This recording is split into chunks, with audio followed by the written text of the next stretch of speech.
Welcome back to another episode of Bromance. I'm Ryan, and today, solo pod. Don't know how long the episode is going to be. Haven't recorded it at all, but before I get into it, let's hit the intro.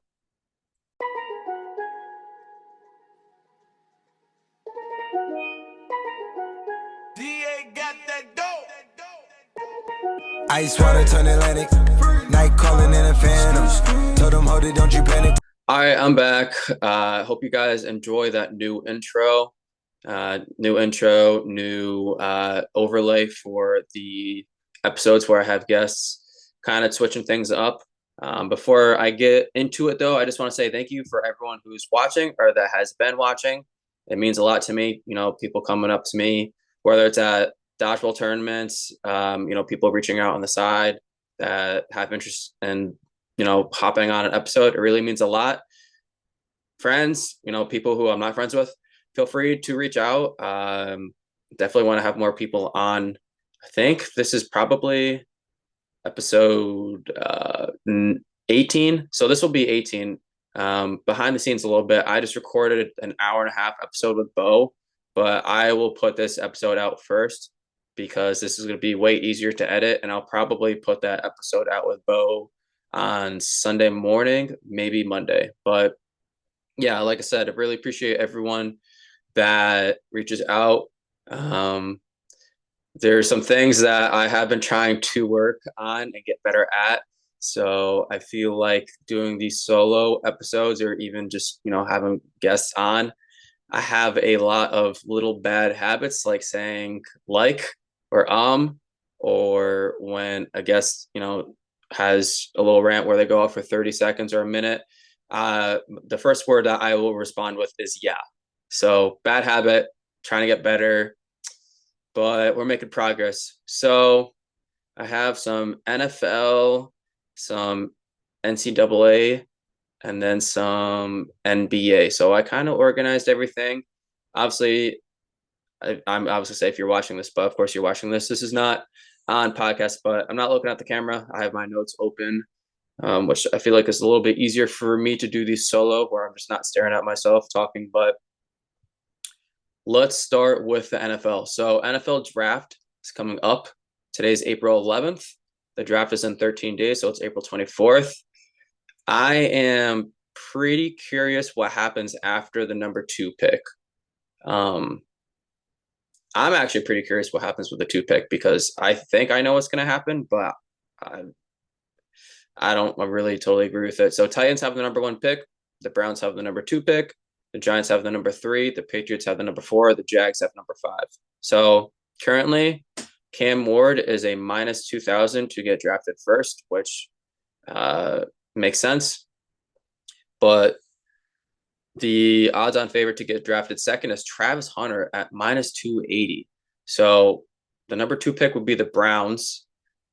The Browns quarterback room is extremely questionable. So obviously they traded for Deshaun Watson a few years ago. That has not worked out. He's torn his Achilles since. Then he retore it. So I'm pretty sure, will be out all next season. And then financial wise, I can see them cutting him after next season. The other quarterbacks that they have in their locker room is Joe Flacco, who's probably 40 plus years old at this point, and Super Bowl winning quarterback Kenny Pickett.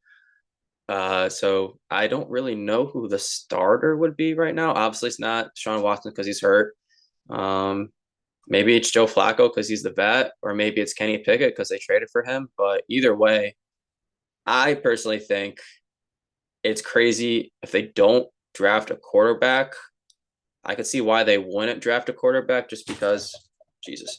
I could see why they wouldn't draft a quarterback just because it seems like Cam Ward is the clear-cut number 1 and Shedeur Sanders is number 2. And then there's other guys like Jackson Dart, but I think there's a pretty big drop-off. And I could see Shedeur Sanders falling. It's kind of interesting. There are teams like the Saints at 9 who have Derek Carr as their quarterback that I could see, if he's there, or even if Jackson Dart is there at 9, which I don't see why he wouldn't be. I could see them going for a quarterback, but If I'm a Browns fan at pick number 2, I would either want them to draft a quarterback or I would want them to trade that pick, because if they don't trade that pick, then I mean their quarterback room is pretty weak. I would want them to draft a quarterback. I think drafting a quarterback at 2 would be a mistake just because you can get more value if you trade back. But I'm definitely interested in what's going to go and happen there. So let's move on to March Madness. So Florida wins the national championship. Your boy won his March Madness bracket. I finished in like the 95 percentile. So that's actually pretty cool, because I would say I do a March Madness bracket pretty much every single year. And it's normally busted like after the first day. Like I feel like, most people's brackets are, but actually did really well this year. I guess I did my research. It's March Madness, so there's not really so much research that you can do and actually rely on it. But did my research. I guess it panned out. But first time that Florida has won a natty since 2006, 2007, and they actually went back to back those years. That team is actually kind of crazy. They had guys like Al Horford. They have Joakim Noah. I believe they had Ronnie Brewer, or I forget his name. The other guy that was on the Bulls from forever ago, but something Brewer, I believe. But yeah, that was an interesting team. But yeah, first time that Florida has won since 2007. And I actually remember that because I was in Florida, living in Florida at the time. So that was a little memory that kind of popped up. One of those memories I feel like you kind of have in the back of your head and you don't really think about it until something happens and you're like, oh shit. Like that kind of just brought up this other memory, but I thought that was cool. Final score 65-63. Feel bad for Houston. So Houston beat Duke. Houston had that crazy run at the end of the game where I think they went on like a 15-3 run. Came back, beat Duke at the very end of the game, made it all the way to the national championship, and then they sold. So Houston was leading in that first half by as many as 12 points. They kind of sold in the second half. Florida kept it pretty close at the end of the first half, and then honestly, the rest of the game, they kept it pretty close too. So Florida wins despite Houston having the lead for 38 minutes and 56 seconds. So if you don't really know too much about college basketball, there's two halves. There's two 20-minute halves. So 38.56 out of 40 minutes. If you're a Houston fan, your team was winning, and then they kind of sold at the end. So kind of leading into that final thought, what happened at the end of the game? Houston had the ball with 19 seconds left. They called a timeout. Kelvin Sampson calls the timeout. They run an ATO after timeout play. The play was designed for a shot, obviously at the rim, and they did not get one off. So Emmanuel Sharp goes up for the shot fake. He realizes, oh shit, I'm a little too far from the rim. This probably isn't going to be a good shot. Let me throw the ball down. Throws the ball down. What happens when you throw the ball down? Can't touch the ball. If you do, it's a violation. So throws the ball down, realizes it. Shit, can't go for this. Boxes out the guy that's next to him. Everyone dives for that ball. Time runs out. So that's how the March Madness, madness ends. Feel bad for the kid, Emmanuel Sharp. He's probably, I would say he's probably between the ages of like 19 to 22. So even him being that young, having the opportunity to play in March Madness and a national championship alone, feel bad for him because that's something that he's just going to think about for the rest of his life. Obviously, in the moment, he should have passed the ball, or if you're up in the air, it doesn't matter how far away from the rim you should probably take that shot. But it's a lot easier for me to be saying that, sit on my ass. At the age of 29, I'm not, in my early 20s playing college basketball. So feel bad for the kid for sure. But congratulations to Florida. And one other thing, I actually don't have this in my notes, but Walter Clayton Jr., that guy went from being, ranked earlier this season in, college boards and mock drafts to like not even drafted to the second round to probably somewhere in the first round. And it would be absolutely insane if he's not, because I think he's 22, so he obviously gets a little knock on that for being old, but guy popped off. I know he only had 11 points in the national championship, but against Duke, he had 34 points. And oh no, I'm sorry, not Duke. Against Auburn, wrong side of the bracket. Against Auburn, he had 34 points, and he looked phenomenal. He looked phenomenal all March, including obviously until early to mid-April. But kid is really good, great shot creator. You could tell that he wanted those big shots, and I think that's an NBA ready player.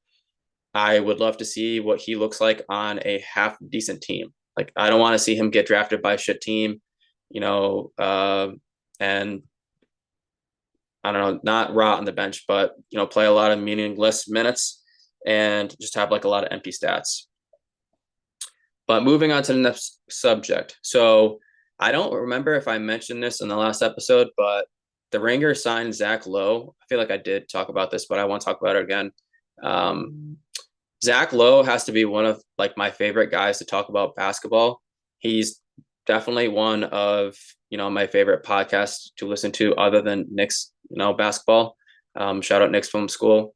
Like, that's the go-to podcast for me. But Zach Lowe has a show on the Ringer now called the Zach Lowe Show. Really good. It's had 2 episodes so far. Yeah, I would say definitely give it a listen. And speaking of the Ringer does a relaunch of the Sonic Boom. So the Sonic Boom obviously is a podcast based on the Seattle Supersonics and how they lost their franchise and the Seattle moved to Oklahoma City. So that podcast was launched in 2019. They relaunched it, and then they had like an epilogue that I think got released. Listened to it today, so I believe it got released late last night. But really good if you're looking for a good like little mini series podcast to listen to. Highly suggest. I believe it's 8 episodes. Like I said, highly suggest. And I honestly am contemplating doing a solo pod, like solely off of the Seattle Supersonics, because with the Timberwolves selling their franchise and with the Boston Celtics selling their franchise, it opens up the doors for, expansion talks. And I could really see within the next few years, with the CBA and with the new NBA TV deal, that with all this new money coming in, that they can give 2 franchises. They can add 2 franchises to the NBA. So I'd be really excited for that, because I haven't been alive or, old enough to actually remember what it's like to see a expansion team in the NBA. So really excited about that. Let's move on to the next topic I have. Okay, Luka Doncic. I still can't believe that Luka Doncic got traded to the Lakers. He is like one of those players to me that you see him in the jersey and you're like, dude, he looks so bad in gold and purple. He's had some, pretty solid games on the Lakers. He's had some pretty bad games on the Lakers, but nonetheless, he returns to Dallas. Dallas fans obviously love Luka Doncic. They didn't want him to get traded. Luka was very emotional. They played like that tribute video for him, which I understand you have to have the tribute video for him because he was on the Dallas Mavericks for 6-7 years, and did so much for that franchise, including leading them to the NBA Finals last year. But that doesn't matter because they traded his ass anyways. But I can't believe that they didn't shop him around when they did trade him.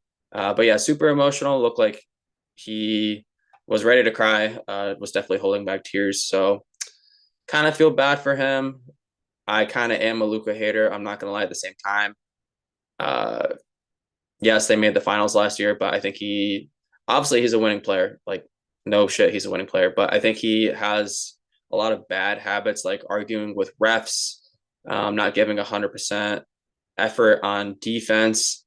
So not really my cup of tea. Like, he's a very good player. He's an all NBA player for sure, but not someone that I personally root for.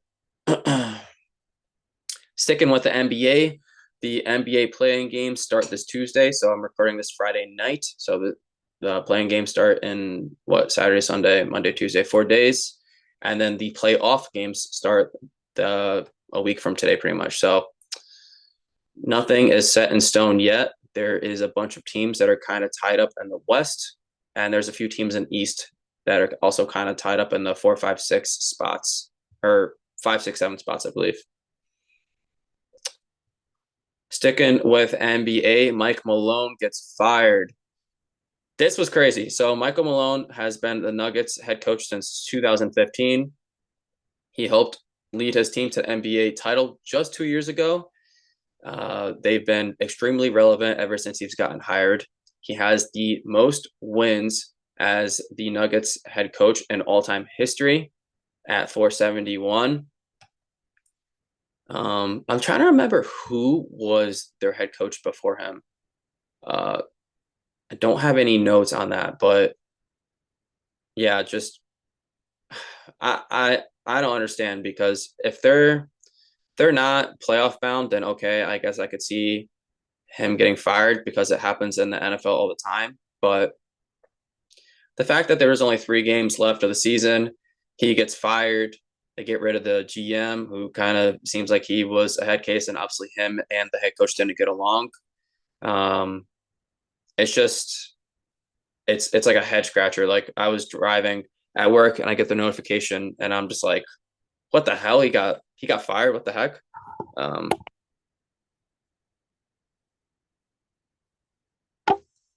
But yeah, like I said, head scratcher move. I think this signals one of two things. Either the Nuggets know that they're cooked going into playoffs and it doesn't matter who's coaching that team, that they're just going to be a first round exit, or maybe they feel confident in their team. They don't feel confident in their coach, who's the voice in the locker room leading that team. And they feel like that a new face or new voice in that locker room can get the guys over the top, and maybe they can make a playoff run. I'm extremely curious to see who they play in the first round of the playoffs, because there are a few options, but I don't really want to make any predictions just because everything is super tied up right now. Moving on to the Pistons. So if you have been watching this show for a while, you know that a lot of my family is from Detroit. So I have a soft spot for Detroit teams. So obviously I like the Pistons. One of my first memories as a kid is actually the Pistons Lakers. Oh my gosh, I'm misspeaking. Am I? It was either Pistons. I think it was Pistons Spurs, or maybe that was back-to-back years. But regardless, I was living in Florida, and I remember my grandparents driving down from Connecticut and coming down to Florida during the NBA Finals and putting the game on. And I remember Ben Wallace, Rasheed Wallace, Rip Hamilton, Chauncey Billups, Tayshaun Prince, Coach Larry Brown. Like, that's one of my first memories as, a kid growing up to watch a sport that I've grown up to absolutely love. I think it's probably my favorite sport to watch. But feel good Pistons season. So Pistons tripled their win total from last season. So they had 14 last year with Monty Williams. Fire the head coach, god awful head coach. I really hope he never gets a job in the NBA again. He was extremely overpaid. He had the biggest contract in NBA history as a head coach for one season, 14 wins in 82 games. Come on, guy. And they hired JB Bickerstaff. He, as of the time of recording, has them at 44 wins for the season. So great head coach. Obviously, there was, more than just issues with. I mean, it's more than just obviously a head coaching change. It's voice in the locker room. It's guys like Cade Cunningham having more seasons under their belt. I feel like they have like a good chemistry. They have like a feisty Pistons, 80s, 90s, like bruising Pistons where they had guys like Lambeer, they had Rodman, clothesline and Michael Jordan. So I feel like they kind of had like the bad boy Pistons era back. So I'm excited to watch Pistons basketball for the playoffs. Talking about playoffs, so let's go into this. The Detroit Pistons, and it's 2025, have not won a playoff game since the year 2008. So I went back. They've made the playoffs 3 times since then. So in 2009, they got swept by LeBron James when he's on the Cavs. In 2016, they got swept by LeBron James again. So he went, and from those 7 years, he went to Miami, won 1 ring, two rings, whatever there. They went back to Cleveland. And then 2019, they got swept by the Bucks. And that's when they had Blake Griffin. So obviously, like I said, I'm rooting for Detroit. Very curious to see who they play. And that kind of leads into my next topic. So Knicks played the Pistons last night. They're playing the Cavs tonight, but they played the Pistons last night. So in my opinion, Knicks were not playing to win that game. And I will throw out some stats to kind of prove my point. I felt like Jalen Brunson was definitely taking shots he normally would not try to take, but I feel like he's trying to get himself back into rhythm. He has missed a month with a bad ankle. The Knicks, they sat OG Anunoby, who has been their best player since Brunson's been out. They sat Josh Hart, who has led the team in minutes this year, and they also sat Mitchell Robinson, who I think would be a great Jalen Duren stopper and Isaiah Stewart stopper. So I could see them running out like a double big lineup with Cat and Mitchell Robinson and trying to kind of give the Pistons like a taste of their own medicine. Like, hey, you guys got 2 big bruisers. So do we. You guys have shooters. So do we. We have a guy named Jalen Brunson. You guys don't really have a stopper for him. We have a Cade Cunningham stopper and OG Anunoby, who's very physical. We have Mikal Bridges, who should be a lockdown defender. That's what the Knicks traded 5, first-round picks for. And if that doesn't work, we have a pesky guy named Deuce McBride, who will be in your face when he plays his 20 to 25 minutes in the playoffs and will just be super pesky. So even with all those players sitting out in that Knicks-Pistons game, the Knicks were in that game until the last few minutes. They were running out lineups of Cameron Payne, DeLon Wright, Landry Shamet, Precious Achiuwa, and PJ Tucker, who has played 2 minutes all season.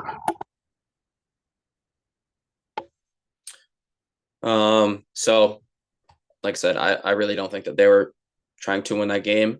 And the last thing I have on this game is that if the Knicks do lose out, then the Pacers won out. So I'm recording this at 10:45 Friday night.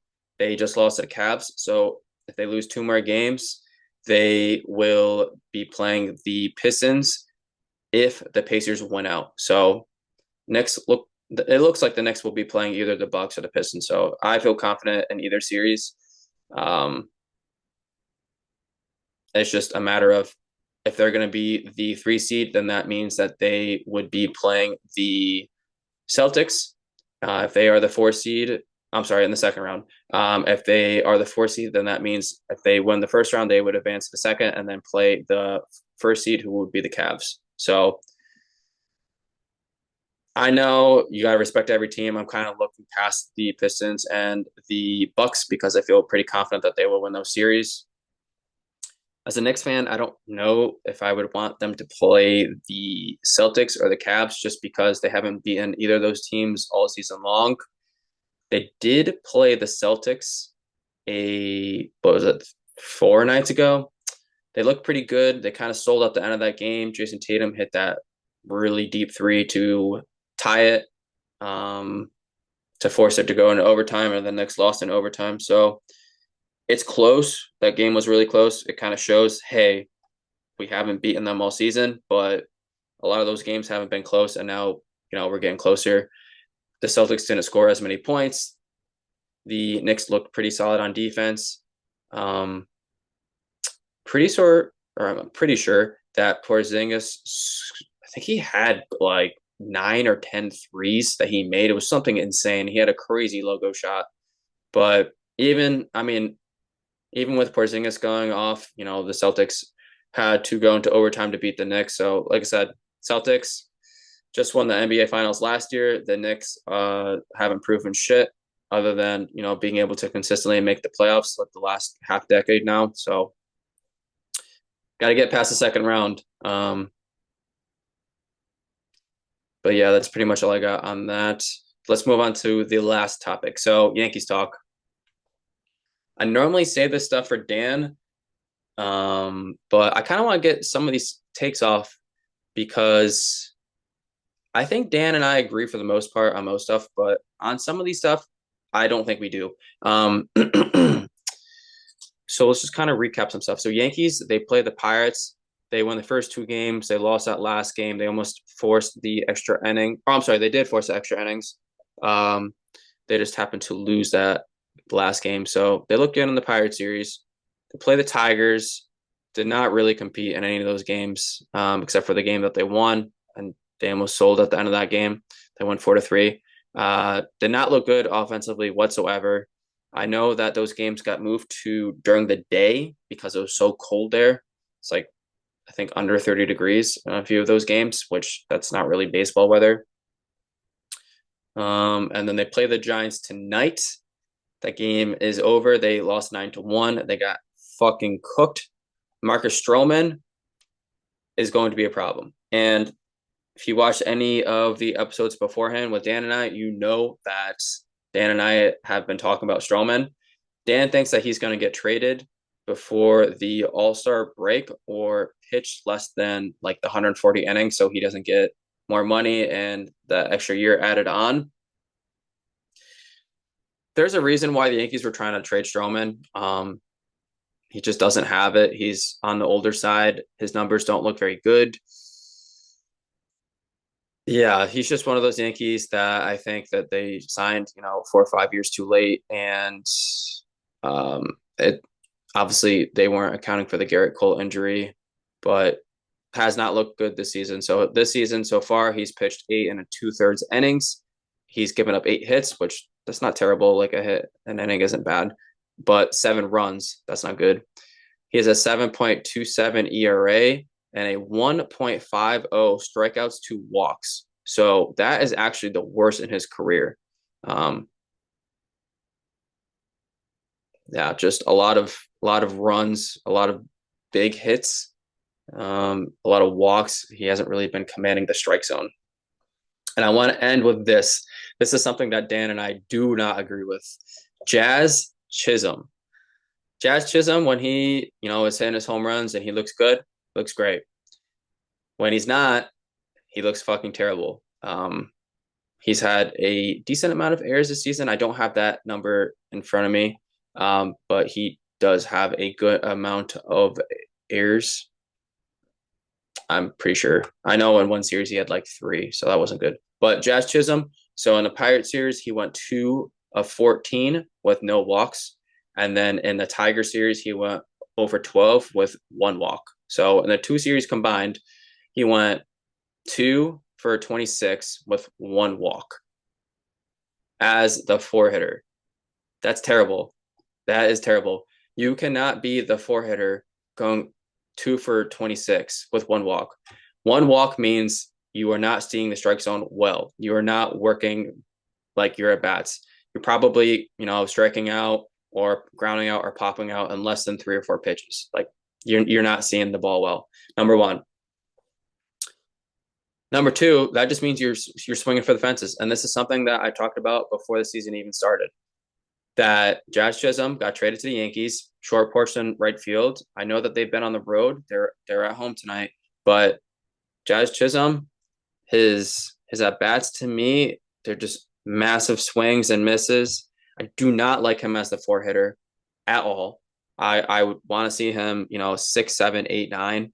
I think 9 might be a little disrespectful, but 6, 7, 8. So tonight, they called a game. So tonight they actually called a game in the 6th inning. So he had 2 at bats tonight. and he struck out. So 0 for 2 tonight. So he is now what? 2 for 28 in his last 28 at bats with 1 walk. So 2 of 29, I guess, with the walk. That's not how they score in baseball, Bo. But yeah, Jazz Chisholm, please do better. Aaron Boone, please do not bat hand 4. I know tonight he was batting what 1, 2, 3, 4, 5, 6. So what did Boone do tonight? He went Goldschmidt to lead off. So we went righty, Ben Rice, lefty, Aaron Judge, righty, Cody Bellinger, lefty, Anthony Volpe, righty, Jazz Chisholm, lefty. And then he has Austin Wells batting 7th.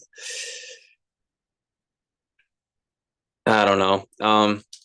These lineups have been crazy. Like Goldschmidt is batting 360. It seems like him lead off has actually been really good.